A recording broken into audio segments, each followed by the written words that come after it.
మిత్రులందరికీ కూడా నమస్కారం అండి. ఇటీవల తెలుగుదేశం పార్టీ రాష్ట్ర ప్రభుత్వం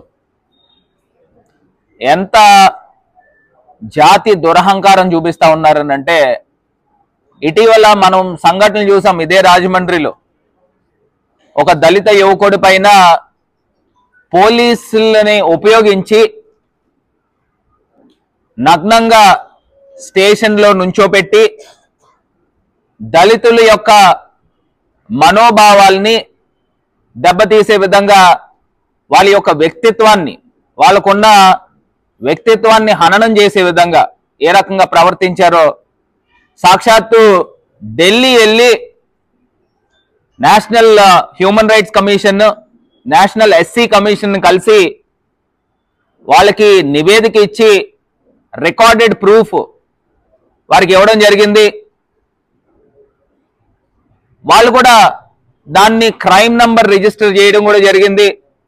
క్రైమ్ నంబర్ రిజిస్టర్ చేసి జనవరి 3వ వారంలో నేషనల్ ఎస్సీ కమిషన్ ఆంధ్రప్రదేశ్ రాష్ట్ర చీఫ్ సెక్రటరీకి, ఆంధ్రప్రదేశ్ రాష్ట్ర డీజీపీకి ఇద్దరికి నోటీసులు కూడా ఇవ్వడం జరిగింది.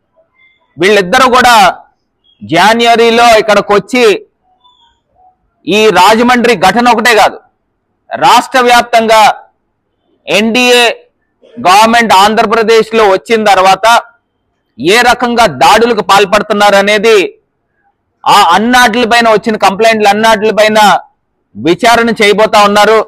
నాకు ఒకటి అర్థం కాని అంశం ఏంటంటే, ఇప్పుడు దాకా సిఐ డైరెక్ట్ గా తీసుకుని వెళ్ళి బట్టలు ఊడదీసి పోలీస్ స్టేషన్ లో సెల్లో వేసి నుంచోబెట్టిన దానికి ఇప్పుడు దాకా ఏం యాక్షన్ తీసుకున్నారు? మేము 3 టౌన్ పోలీస్ స్టేషన్ లో కేసు కట్టాం, దానిపైన ఎఫ్ఐఆర్ రిజిస్టర్ చేశారా? లేదు. నేషనల్ ఎస్సీ కమిషన్ దగ్గర నుంచి వచ్చిన క్రైమ్ నంబర్స్ చెప్తున్నా. ఈ క్రైమ్ నంబర్స్ వచ్చేసి ఏపీ 2024-274874 ఇది crime number SC commission the. National HRC దగ్గర నుంచి ఇది క్రైమ్ నంబర్ 140573/2024. ఈ 2 క్రైమ్ నంబర్స్ రిజిస్టర్ అయినాయి. ఇవి డీజీపీ గారికి అదేవిధంగా చీఫ్ సెక్రటరీ గారికి ఇద్దరికి కూడా నోటీసులు వెళ్ళాయని మీడియా ద్వారా తెలియపరుస్తున్నాం.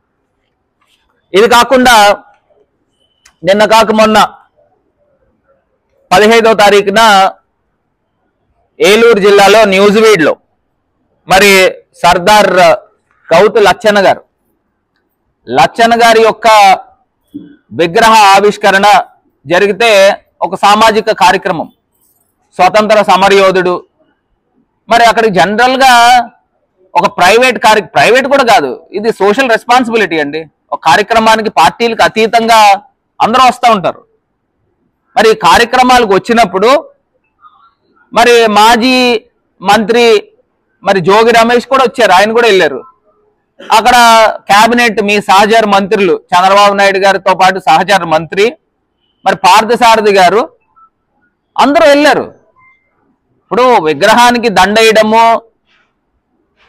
జ్యోతి వెలిగించడం ఇవన్నీ కామన్గా జరుగుతూ ఉంటాయి.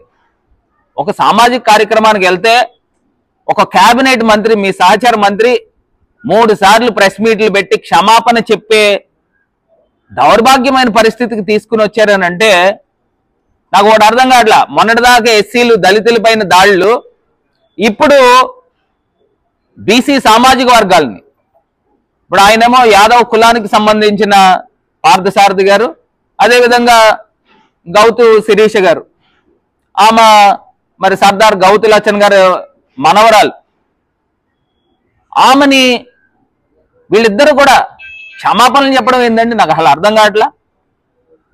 ఎన్నో కార్యక్రమాలు జరుగుతూ ఉంటాయి, ఎన్నో కార్యక్రమాలకు ఇప్పుడు గవర్నరే తేనేటి విందిస్తారు, అన్ని పార్టీలు కూర్చుంటాయి.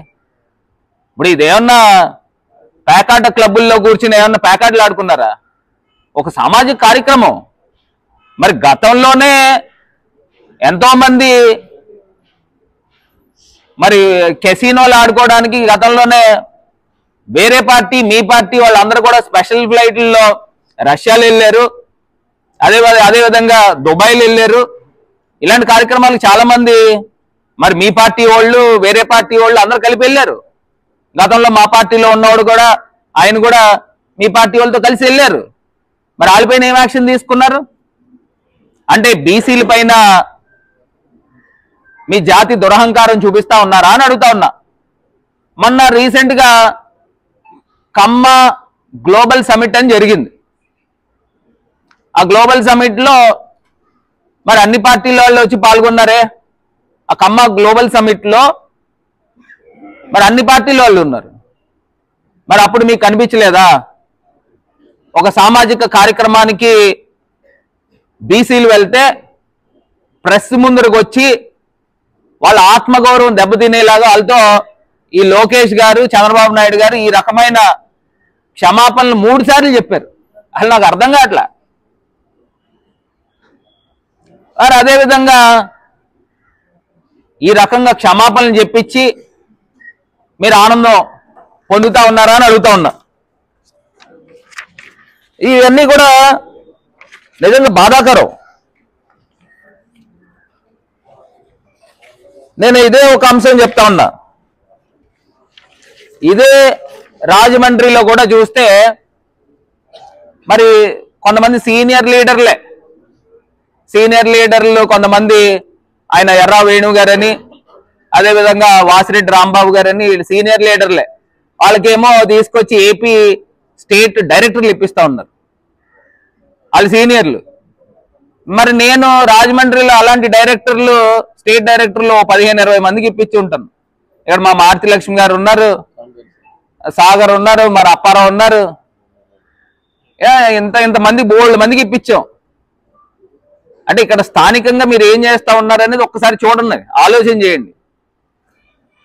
ఈ అంశాలు ఒక ఇంత నిజంగా బీసీల పట్ల అణగదొక్కే వైఖరి, ఇవన్నీ కూడా ఒక ఇంత బాధాకరమే. అక్కడేమో పైన మరి సాక్షాత్తు ఎస్సీల పైన, బీసీల పైన వాళ్ళ ఆత్మగౌరవాలు దెబ్బతినే విధంగా పైన గవర్నమెంట్లో చేస్తా ఉన్నారు. అసలు ఏం తప్పు చేశారండి? నాకు అర్థం కాలే. ఒక సామాజిక కార్యక్రమానికి పార్టీలకు అతీతంగా వెళ్తే మీ నాయకులు, మీ కేబినెట్, మీ సహచార మంత్రులతో 2 సార్లు 3 సార్లు ప్రెస్ మీట్లు పెట్టిస్తారా? ఆ ప్రెస్ మీట్లు ఏంటి? తప్పు జరిగిపోయింది, నన్ను క్షమించండి అని చెప్పేసి అలా చేయిస్తారా? మరి కమ్మ గ్లోబల్ సమిట్ జరిగింది కదా, మరి అన్ని పార్టీల వాళ్ళు వచ్చి కూర్చుని, మీ పార్టీల వాళ్ళు ఉన్నారు, వేరే పార్టీ వాళ్ళు ఉన్నారు, అందరూ కూర్చుని మాట్లాడుకున్నారు కదా. మరి అప్పుడేమైంది? ఇప్పుడు మా పార్టీలోనే గతంలో ఎంపీలు ఉండేవారు. ఇప్పుడు గతంలో లావకృష్ణ ఎంపీ ఉండేవాడు. ఈయన గల్లా జయదేవ్తోనూ, అదేవిధంగా రామ్మోహన్ నాయుడుతోనూ, వీళ్ళందరితోనూ కలిసి తిరిగేవారు మా పార్టీలోనే. మరి అప్పుడు మీకు కనిపించలేదా? అంటే మీ సామాజిక వర్గము అనే ఇదా ఇప్పుడు మా దగ్గరకు వచ్చేసరికి, బీసీల దగ్గరకు వచ్చేసరికి అనగదొక్కే కార్యక్రమం చేస్తున్నారా? ఒక్కసారి మొత్తం బీసీ లోకం అంతా కూడా ఒక్కసారి మేల్కొనండి. గతంలో జగన్మోహన్ రెడ్డి గారు ఎంత ప్రాధాన్యత ఇచ్చేవారు, బీసీలకు, ఎస్సీలకు, ఎస్టీలకు ఏ రకమైన గౌరవం ఇచ్చేవారు. ఇక్కడ లోకల్ గానే చూడండి. ఇప్పుడు ఆయన బొడ్డు అతనికేమో తీసుకొచ్చి రోడా చైర్మన్ వేశారు. అదేవిధంగా మాజీ ఎమ్మెల్యే, రాజానగరం ఎమ్మెల్యే వెంకటేష్ గారికి ఏమో కేబినెట్ హోదా చైర్మన్ వేశారు. మళ్ళీ బీసీల దగ్గరకు వచ్చేసరికి డైరెక్టర్లు. అది మీరు ఒక స్థాయిలో ఉన్నవాళ్ళు డైరెక్టర్లు ఎందుకు తీసుకోవాలా? నేను మామూలుగా అందరికీ నువ్వు డైరెక్టర్ తీసుకో అని గతంలో మేము వేసాం. ఈ రకమైన మీ సామాజిక వర్గం అంటే నెత్తిపై పెట్టుకుంటారా? బీసీలు అంటే అనగదొక్కే కార్యక్రమం చేస్తారా?